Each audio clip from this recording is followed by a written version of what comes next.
Hi, my name is Mark, and I am doing question 3, the conversion of the Anglo-Saxon people to Christianity. The conversion of the Anglo-Saxon people to the faith of Christ occurred for a number of reasons. However, these reasons varied depending on who was being converted. The reasons why the Anglo-Saxons converted to Christianity must be broken down into two parts. The first to be discussed will be the reasons for the conversion of the royal houses. Overall, for the kings of Anglo-Saxon England, their conversion came down to politics and foreign influence. The second part is that of the masses. The reasons why the ordinary Anglo-Saxons converted differ greatly to royalty. It also took a much longer time, spanning over several centuries. The predominant reasons for their conversion are the general appeal of Christianity to the poor, and also the way it was preached to the people. It is important to note that different areas of Anglo-Saxon England were influenced by different missionaries. For example, Augustine's missionaries and the Irish missionaries. However, this podcast is intended to analyze the generic reasons for why the population as a whole converted to the Christian faith. The introduction of Christianity led to the royal houses eventually embracing this new religion. While taking a shorter amount of time to convert than the commoners, the royal houses were often subjected to at least one lapse back into paganism.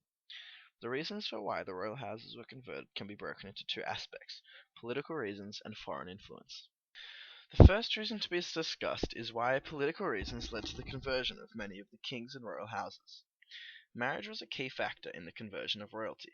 Marriage was used as a political tool by the Anglo-Saxon kings. Daughters were married off to both form and strengthen alliances between kingdoms.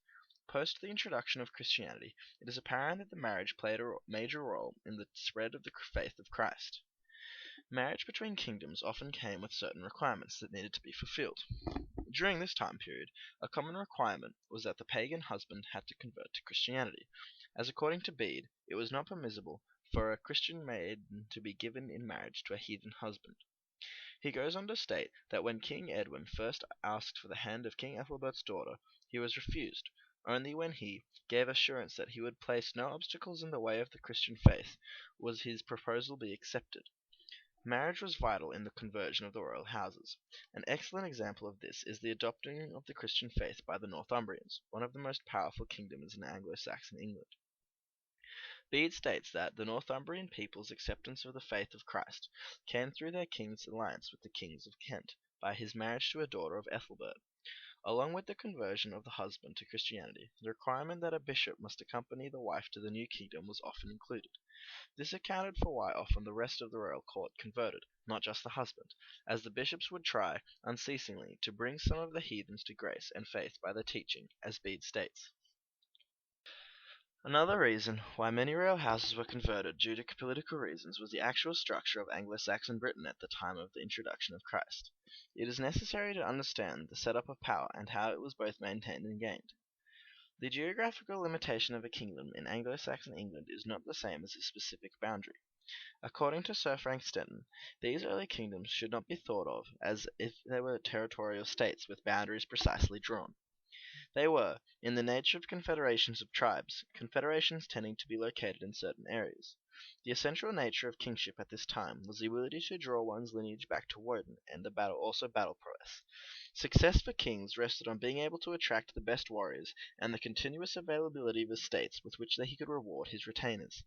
Control of this kind was essentially based on the successful acquisition and maintenance of power. Clearly it can be seen that this was not the most stable region. It is stated by Mayor Harking that among the kingdoms there was always a tendency for certain kings to gain a position of ascendancy and to establish varying degrees of power or influence over other kings and kingdoms. This imperium, as Bede called it, or overlordship, is quite apparently one of the primary reasons as to why kings and their royal houses converted, as one king, or Bretwalda, often held influence over many. Evidence of this is provided by Bede, who explains the actions of King Edwin.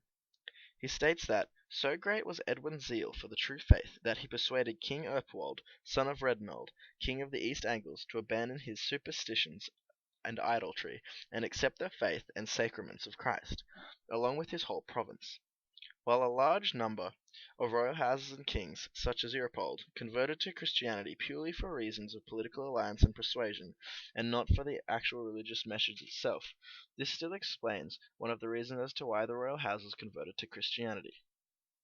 Sir Frank Stedden goes on to state that there can be no doubt that the attitude of each local king determined the date at which Christianity reached its people.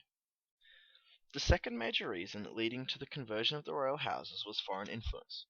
The first form of this came from contact with the Merovingian dynasty. Henry Mayer Harking believes that the two earliest Bretwalderships established were by no accident associated with kingdoms whose position made contacts with the continent easy. Through examining the available archaeological evidence, such as sophisticated glass products, as well as superb gold and jewellery, and even Frankish coins, it is apparent that there was a fair degree of trade between the Anglo-Saxons and the Merovingians. Further proof of this is provided by Bede and the majority of historians such as Sir Stedden. Stedden states that political intercourse had been established between Kent and the Frankish kingdoms. Before 588, Ethelbert, king of Kent, married Bertha, the daughter of Charibert, the reigning Frankish king. Through this amount of interaction, one can conclude that the Merovingian dynasty was quite well known, especially to those in power. The royal houses who knew of the dynasty would quite well have known that the dynasty was also Christian. It was likely also known that Clovis the First united all of the Frankish tribes under a single rule. The fact that a man of influence who converted to the faith of Christ and then united an entire land must play a part in as to why some of the royal houses converted. The belief that Clovis's unification of a kingdom of warring factions could be applied to the warring factions within Britain.